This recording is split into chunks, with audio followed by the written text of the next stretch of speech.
Bab 393. Truth Order. Tempat makan beberapa orang itu ada di warung teh di pintu masuk kampus. Masakan di sini enak dan harganya tidak terlalu mahal. Sangat cocok untuk mahasiswa yang kuliah dan dosen yang tinggal di Universitas Wakanda untuk datang ke sini untuk konsumsi. Tempat yang lebih populer dengan pria dan wanita muda adalah lantai 2 restoran teh ini, yang penuh dengan bilik pasangan yang elegan.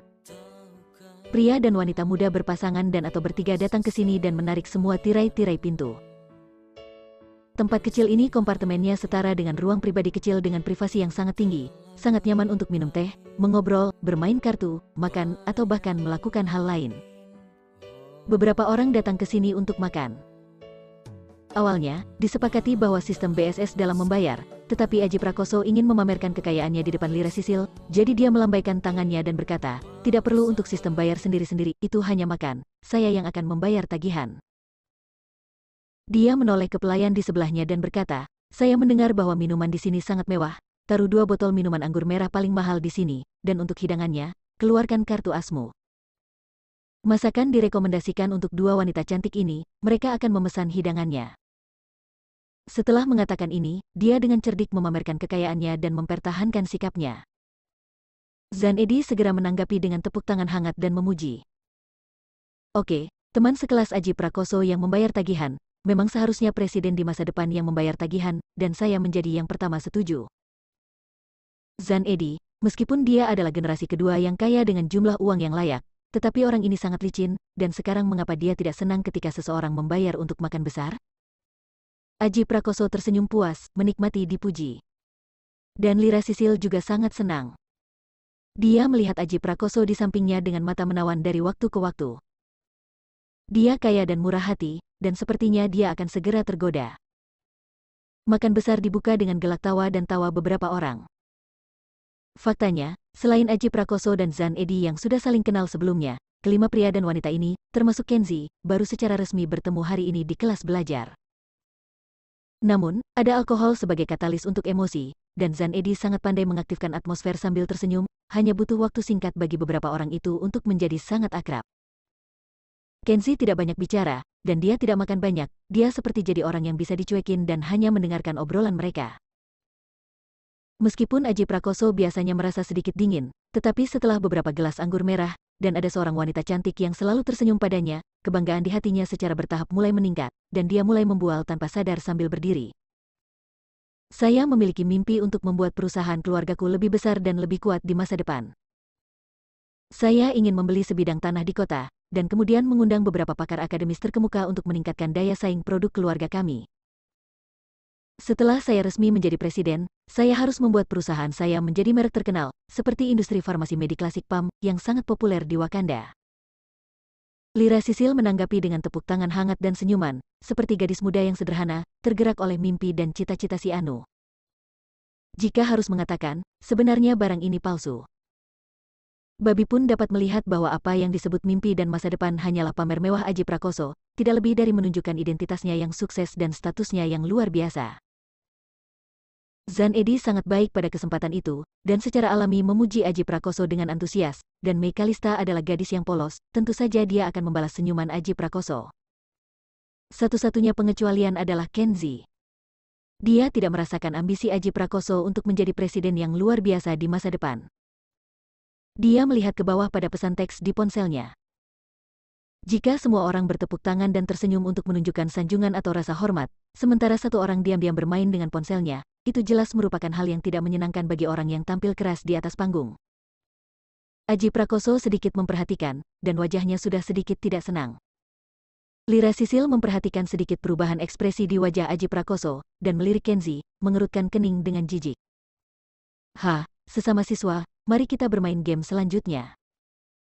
Zanedi tidak ingin suasana menjadi dingin, jadi dia menendang Kenzi diam-diam, lalu mengetuk gelas anggur dengan sumpit dan berkata, untuk memperdalam pemahaman kita satu sama lain, saya memutuskan untuk bermain Truth Order.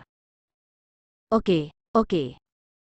Lira Sisil bertepuk tangan dengan gembira, dia berencana akan mengetes Aji Prakoso untuk melihat betapa kaya dan tampannya pria ini. Begini persyaratannya, setiap orang harus mengajukan pertanyaan, semua orang harus menjawab, semua orang hanya dapat mengajukan satu pertanyaan, dan setiap orang harus menjawab dengan jujur. Jika ada yang berbohong, mereka disumpahi tidak memiliki lubang pantat. Zan Edi mengumumkan.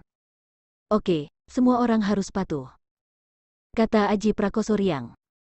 Kecuali Kenzi yang tidak membuat pernyataan, semua orang tidak memiliki pendapat, maka permainan resmi dimulai. Karena Lira Sisil duduk di sebelah tirai pintu, pertanyaan dimulai darinya. Zan Edi membungkuk sambil tersenyum, menggunakan tinjunya yang kosong sebagai mikrofon, dan berkata dengan senyum, tolong jawab pertanyaan reporter, apa kamu masih perawan? Haha. Beberapa orang hampir mati karena tawa. Zan Edi sangat sombong, seperti yang diharapkan dari seseorang yang disebut pengemudi Zan, begitu langsung mengajukan pertanyaan tingkat tinggi. Lira Sisil tersenyum dan meraih Zan Edi dan meninju beberapa kali, tetapi Zan Edi tidak mundur, mengatakan bahwa itu adalah haknya dan Lira Sisil harus menjawab pertanyaan itu. Sebenarnya, Lira Sisil sudah dimainkan oleh orang lain sejak sekolah menengah, tetapi dia melirik Aji Prakoso di sebelahnya, tidak ingin membiarkannya kehilangan minat padanya, jadi dia mengangkat dadanya dan berkata, ya. Zan Edi dan Aji Prakoso tertawa dan bertepuk tangan, terutama Aji Prakoso, yang tidak bisa berhenti tertawa. Untuk mengekspresikan kesempatan itu, Kenzi juga bertepuk tangan dengan santai, tetapi dia dapat mengamati bahwa mata Lira Sisil tidak jernih, dan rambutnya tidak selembut dan sealami gadis lugu, terutama postur berjalan Lira Sisil yang bergoyang tertiup angin. Ini adalah postur menawan yang dimiliki wanita yang telah pernah menyenangkan pria, yang menunjukkan bahwa dia berbohong. Tetapi meski melihatnya dia tidak mengatakannya demi ketenangan. Meskipun Kenzi tidak terlalu menyukai Lira Sisil, dia tidak akan menjatuhkan image orang lain dengan santai. Setelah beberapa pertanyaan, giliran Aji Prakoso segera, Lira Sisil mendapat kesempatan untuk mengajukan pertanyaan, dan setengah bercanda berkata, Aji Prakoso, sesuai dengan ambisi yang baru saja Anda sebutkan, menurut Anda berapa gaji tahunan di masa depan sebagai standar CEO yang sangat baik dalam pikiran Anda? Pertanyaan ini tidak eksplisit, tetapi juga mungkin untuk memahami pendapatan Aji Prakoso. Ketika Lira Sisil mengajukan pertanyaan ini, jelas bahwa dia tertarik. Aji Prakoso bahkan tidak memikirkannya, dan berkata dengan bangga, saya adalah wakil presiden perusahaan sekarang, dengan gaji tahunan 2 juta. Saya pikir seorang CEO yang hebat harus memiliki pendapatan tahunan setidaknya 5 juta untuk dianggap mumpuni. Ini juga usaha saya ke depan, arah dan standar yang jelas. Papa, tepuk tangan kembali pecah. Lira Sisil, Mei Kalista, termasuk Zan Edi, tidak menyangka bahwa pendapatan tahunannya telah mencapai 2 juta, dan mereka semua mengaguminya. Terutama Lira Sisil, senyum menawan di mata bunga aprikot itu bahkan lebih kuat, seolah-olah gadis pencinta uang itu melihat pria kaya itu dan bisa langsung tidur dengannya. Aji Prakoso sangat menikmati kekaguman teman-temannya dan dia mulai menang. Tetapi pada saat ini, dia memperhatikan bahwa Kenzi, pria malang yang mendirikan warung pinggir jalan, tampak acuh tak acuh seperti sebelumnya. Kenzi sedang memeriksa pesan teks di sana lagi saat ini, tetapi dia tidak memperhatikannya. Dia melakukannya tampaknya tidak berpikir bahwa seorang pria dengan pendapatan tahunan 2 juta seperti Aji Prakoso, bukan hal yang hebat. Tidak mungkin, bahkan jika penghasilan Aji Prakoso pamer, Kenzi benar-benar tidak merasakannya. Aji Prakoso sedikit tidak senang diam-diam. Penampilan Kenzi yang tidak sama dengan yang lain membuatnya merasa sedikit diremehkan. Dia benar-benar ingin menginjak Kenzi dan membiarkan orang ini dipermalukan, sehingga dia bisa mengerti betapa tidak kompetennya dia berada di antara teman sekelas ini. Secara kebetulan, sudah waktunya untuk mengajukan pertanyaan kepada Kenzi. Aji Prakoso mengambil kesempatan itu, mengangkat tangannya terlebih dahulu, terbatuk dan berkata, pertanyaan pertama, izinkan saya bertanya kepada Kenzi. Bab 394. 88 miliar? Zan Edi duduk di sebelah Kenzi. Zan Edi ingin mengajukan pertanyaan pertama ini, tetapi melihat Aji Prakoso dengan bersemangat mengangkat tangannya terlebih dahulu, Zan Edi tersenyum dan berkata, kamu bertanya dulu. Lalu dia pun duduk. Siswa Kenzi, saya akan mengajukan pertanyaan pertama pada Anda sekarang. Saya harap Anda akan mematuhi aturan permainan dan menjawab dengan jujur. Aji Prakoso tersenyum samar, seperti kucing bermain tikus. Yang lain tidak bodoh, mereka semua melihatnya. Aji Prakoso pasti ingin mengajukan pertanyaan yang lebih memalukan untuk menghina Kenzi. Teman sekelas Aji Prakoso, tolong tunggu beberapa menit, aku akan ke kamar mandi dulu. Kenzi dapat melihat bahwa senyum Aji Prakoso aneh, dan dia pasti ingin mengambil kesempatan untuk mengajukan pertanyaan untuk mempermalukan dirinya sendiri. Kenzi tidak tahu apa yang telah menyinggung perasaannya, tetapi hal semacam ini tidak perlu diperhatikan, dia bangkit dan pergi ke kamar mandi. Setelah Kenzi pergi, Lira Sisil adalah orang pertama yang bertanya, Aji Prakoso, pertanyaan apa yang akan kamu tanyakan pada Kenzi? Aji Prakoso tidak menjawab secara langsung, tetapi mendengus, kurasa aku kesal dan ingin menanyakan hal yang memalukan pertanyaan untuk mempermalukannya. Mei Kalista sedikit keberatan dan bertanya, Aji Prakoso, apa yang terjadi pada Kenzi barusan, mengapa kamu merasa tidak enak tentang dia? Lira Sisil memutar matanya ke arahnya, Mei Kalista, tidak bisakah kamu melihat itu, selama Kenzi duduk di sini, seluruh suasana tidak beres, dia tidak mengatakan apa-apa, dia hanya menonton HP-nya sambil minum teh, seolah-olah dia luar biasa. Jika kami tidak tahu bahwa dia adalah seorang pedagang miskin, kami pikir dia adalah seorang bangsawan tingkat tinggi, kaya dan tampan. Lira Sisil, seorang wanita yang memuja uang, adalah tipe orang yang tidak menyukai orang miskin tapi mencintai orang kaya. Ketika tidak akrab dengan Kenzi sebelumnya, dia berpikir bahwa Kenzi sangat tampan dan memiliki rasa maskulin. Sejak dia tahu bahwa Kenzi mendirikan warung pinggir jalan, dia telah membencinya. Apalagi barusan, ketika Lira Sisil berbohong bahwa dia masih perawan, Aji Prakoso bersemangat dan bahagia, dan Zan Edi juga sangat tertarik, yang membuat Lira Sisil merasa sangat puas dan memiliki rasa pencapaian yang menarik pria. Kebetulan Kenzi juga seorang pria, tetapi dia tidak menunjukkan minat pada kecantikannya, yang juga membuat Lira Sisil merasa tidak bahagia. Lira Sisil adalah karakter arogan semacam ini, karena dia wanita cantik, jadi dia bisa memandang rendah Anda, tetapi Anda tidak bisa tidak menjilatnya. Lira Sisil, apakah otak kamu salah? Mei Kalista adalah gadis yang baik, mencoba membela Kenzi, saya pikir Kenzi sebenarnya cukup bagus. Mei Kalista, jangan katakan itu lagi. Lagi pula, seperti Aji Prakoso, aku sangat tidak menyukainya. Jika Aji Prakoso ingin memperbaikinya, aku akan mengangkat tangan untuk mendukungnya. Lira Sisil meletakkan sepasang tangan putih dan lembut di sekelilingnya. Dengan payudaranya yang montok, dia juga dengan sengaja melipat, berdiri di sisi Aji Prakoso tanpa syarat. Wajah Mei Kalista memerah, dan dia tidak bisa berkata apa-apa lagi. Dia memandang Zan Edi, yang ada di samping, tetapi Zan Edi memilih untuk berpura-pura tuli dan hanya minum teh di sana. Zan Edi tidak ingin menargetkan Kenzi, juga tidak akan menyinggung Aji Prakoso dan Lira Sisil. Posisinya sangat sederhana, yaitu, jika tidak ada posisi, dia tidak akan berdiri di kedua sisi. Oke, ini hanya demi Kenzi, kita tidak perlu saling menyakiti.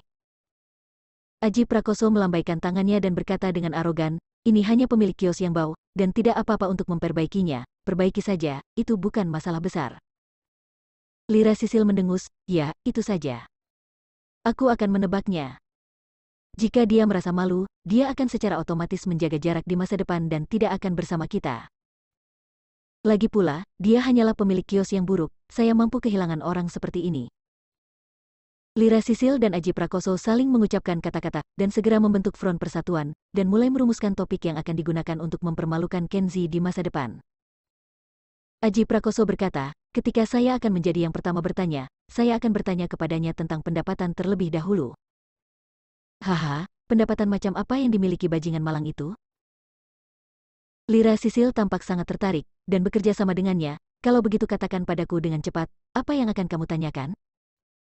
Aji Prakoso tersenyum menggoda dan berkata, aku akan bertanya, Kenzi, berapa banyak uang yang kamu simpan sekarang? Haha, Lira Sisil bergidik dan berkata dengan senyum menawan, bukankah kamu menamparkan wajahnya? Berapa banyak uang yang bisa kamu hemat dengan mendirikan warung pinggir jalan? Kurasa bahkan jika dia mati, dia tidak akan bisa menyamai uangmu sebulan. Aji Prakoso mendengarkan, setelah itu berkata dengan bangga, Kenzi bukan apa-apa, dia tidak bisa dibandingkan denganku. Di depanku, dia hanya berani berpura-pura bahwa dia bukan orang rendahan. Lira Sisil terinspirasi setelah mendengar ini, dan buru-buru menariknya, dia berkata, kalau begitu aku akan menanyakan pertanyaan kedua padanya. Aku akan bertanya padanya, Kenzi, antara kamu dan Aji Prakoso, siapa kamu? Saya akan melihat bagaimana dia menjawab. Setelah mendengar ini, Aji Prakoso tertawa dan berkata, hebat, luar biasa.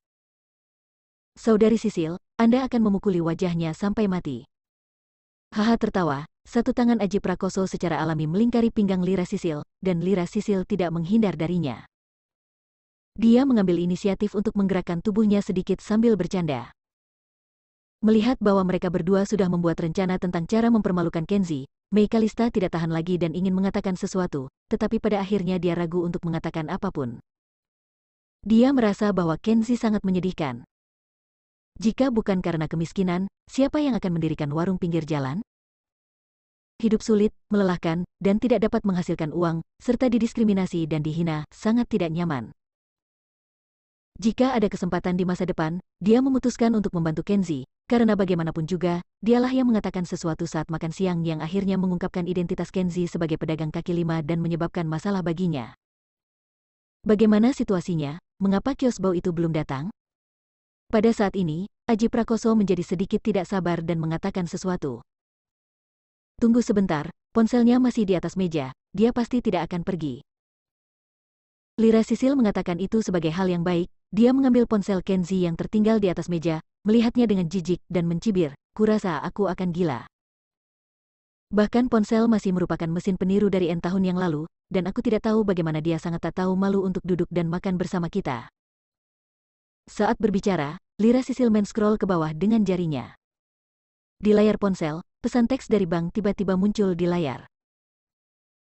Tuan Kenzi, rekening keuangan perusahaan farmasi Mediklasik PAM mentransfer 100 juta ke rekening Anda pada pukul 17.21, dan saldo akun Anda saat ini adalah 8.800 juta. Melihat string panjang 0, Lira Sisil tersentak dan berkata dengan kaget, 88 miliar? Bab 395. Perahu persahabatan terbalik. Saldo 88 miliar seperti blockbuster, yang meledakkan kengerian Lira Sisil, dan bahkan sepasang sutra hitam di bawah meja tidak bisa menahan gemetar. Mustahil untuk membayangkan bahwa Kenzi, seorang pedagang kaki lima yang dia benci, begitu kaya bahkan setelah menghabiskan imajinasi seumur hidupnya. Pada saat ini, ketika Aji Prakoso mendengar teriakannya yang tak bersuara, Aji Prakoso juga mendekatkan kepalanya. Setelah Aji Prakoso membaca pesan teks yang dikirim oleh bank, dia hampir sama dengan Lira Sisil. Aji Prakoso mengeluarkan tangisan hantu dan hampir melompat dari tempat duduknya. Sialan, 88 miliar. Aji Prakoso sangat terkejut, seolah-olah dia telah melihat hantu, dan dia tidak percaya bahwa Kenzi begitu kaya. Zan Edi dan Mei Kalista menyadari bahwa ekspresi mereka salah, jadi mereka semua berjalan berkeliling dan melihat ponsel Kenzi. Setelah melihat saldo dana 88 miliar, Mei Kalista dan Zan Edi sama-sama terkejut. Kenzi sangat kaya, dia pasti orang super kaya yang tersembunyi. Setelah kejutan singkat, mereka berempat melihat satu sama lain dan mereka semua tidak tahu bagaimana bergaul dengan Kenzi setelah mereka menemukan rahasia Kenzi ini. Kita berada di bawah banyak tekanan, Kenzi sangat kaya. Bahkan jika keluarga saya telah bekerja keras selama 500 tahun, saya tidak dapat menghasilkan uang sebanyak dia. Setelah kecemburuan diikuti oleh kerugian, Zan Edi, ini generasi kedua kaya standar menghela nafas dengan emosi, lalu duduk di kursi. Wajah Aji Prakoso berangsur-angsur berubah, seolah-olah dia telah makan kotoran, dia menjadi sangat malu. Sebelumnya, dia memamerkan kekayaannya di depan orang lain, seolah-olah dia sangat sukses dan kaya, tetapi sekarang dibandingkan dengan orang lain, Kenzi, dia menemukan bahwa dia hanya bocah kecil, dan orang-orang hanya mencabuti bulu kaki, ternyata bisa menghancurkan dia hidup-hidup dengan uang kertas. Yang lebih konyol lagi adalah dia masih ingin mempermalukan orang dengan sepenuh hati, ingin menertawakan kemiskinan orang, dan menertawakan mereka sebagai penjajah warung yang bau. Tetapi sekarang setelah situasi ini tiba, Aji Prakoso merasa bahwa dia adalah monyet yang tampil, baru saja mengatakan sesuatu kepada Lira Sisil dan yang lainnya. Singkatnya, mereka semua menamparkan wajah mereka sendiri. Dan suasana hati Lira Sisil juga sangat buruk, seperti tamparan di wajahnya yang cantik panas dan merah seperti pantat monyet. Baru saja, dia menertawakan Kenzi karena miskin di depan semua orang, dan bahkan memandang rendah pemilik kios miskin seperti Kenzi, tetapi sekarang, dia merasa bahwa dia adalah orang bodoh yang buta. Jelas Kenzi adalah orang yang sangat kaya, tapi dia membuang muka, melirik Aji Prakoso, yang ribuan kali lebih miskin dari Kenzi. Ini bukan orang bodoh, apa itu? Apakah ini yang disebut nimpo? Hei, tolong kembalikan ponselnya, ini privasi pribadinya, jangan lihat lagi. Pada saat ini, Mei Kalista merasa ini tidak baik dan mengatakan sesuatu. Ya, kembalikan teleponnya, jika Kenzi datang, jangan katakan bahwa kita telah melihat teleponnya. Zan Edi meraih telepon yang masih ada di tangan Lira Sisil dan meletakkannya kembali di atas meja di sana. Dengan berakhirnya topik ini, suasana seluruh ruang menjadi membosankan, beberapa orang duduk di kursi mereka, masing-masing dengan pikiran mereka sendiri, dan tidak ada yang berbicara. Aji Prakoso sedang merokok dalam suasana hati yang tertekan. Dia merasa bahwa dia tidak dapat mengetahuinya. Dia belum pernah dibandingkan dengan teman-temannya. Hari ini, dewa super tersembunyi seperti Kenzi muncul hari ini. Di depan teman-teman sekelasnya menamparkan wajahnya sendiri dengan keras. Hal yang paling tidak nyaman adalah di depan Lira Sisil, dan tidak tahu apakah Lira Sisil, seorang wanita menawan, dapat ditidurinya setelah melihat betapa kayanya Kenzi. Sambil memikirkan Lira Sisil, Aji Prakoso diam-diam menyipitkan matanya. Kebetulan Lira Sisil juga menatapnya, tetapi saat mata mereka bertemu, Lira Sisil buru-buru memalingkan muka dan mengeluarkan batuk ringan berpura-pura serius. Lira Sisil berpikir begitu, karena dia ingin bersama orang kaya dan kaya, dia harus dekat dengan orang besar seperti Kenzi. Apa itu Aji Prakoso? Dibandingkan dengan Kenzi, dia bahkan bukan kentut, jadi dia tidak membutuhkannya dan hanya buang waktu. Untungnya, tidak ada konflik langsung dengan Kenzi sekarang. Bahkan jika dia tertawa dengan segala cara yang mungkin, itu hanya menertawakan Kenzi di belakangnya. Kenzi pergi ke toilet dan tidak tahu apa yang terjadi di sini. Ketika Kenzi kembali, Lira Sisil mengubah wajahnya dan berendam dalam dirinya tanpa beban psikologis. Sisil, apakah kamu ingin aku menambahkan teh untukmu? Pada saat ini, Aji Prakoso memaksakan senyum, berpura-pura khawatir, dan tanpa sadar melingkarkan tangannya di pinggang Lira Sisil. Tapi kali ini, Lira Sisil tidak lagi patuh, dan melepaskan tangannya dari punggungnya, dan berkata dengan jijik, Aji Prakoso, apakah kamu mengerti aturannya? Aku dan kamu hanyalah teman sekelas yang kamu temui di hari pertama, jadi jangan lakukan sesuatu denganku. Jika kamu menyentuhku lagi, aku akan memperlakukanmu sebagai hooligan. Lira Sisil bangkit dengan dingin saat dia berbicara, dan dengan tatapan suci, bertukar dengan Zan Edi. Dia duduk dan menjauhkan diri dari Aji Prakoso. Aji Prakoso sangat marah sehingga pipinya memerah. Kenzi kembali dari kamar mandi dan membuka tirai, sedikit terkejut. Awalnya, suasana mengobrol dan tertawa di stan bagus ketika dia pergi, tetapi sekarang suasana di stan agak aneh, beberapa orang tidak berbicara, dan mata yang melihatnya telah berubah, sangat berbeda dari sebelumnya. Apa yang membuat Kenzi semakin tidak bisa paham adalah bahwa Lira Sisil dan Aji Prakoso berada di ambang mendapatkan banyak cinta, tetapi sekarang tidak tahu apa yang terjadi. Lira Sisil tidak lagi duduk dengan Aji Prakoso, tetapi dia duduk di seberang Aji Prakoso, di sisinya, tepat di sebelah tempat duduknya.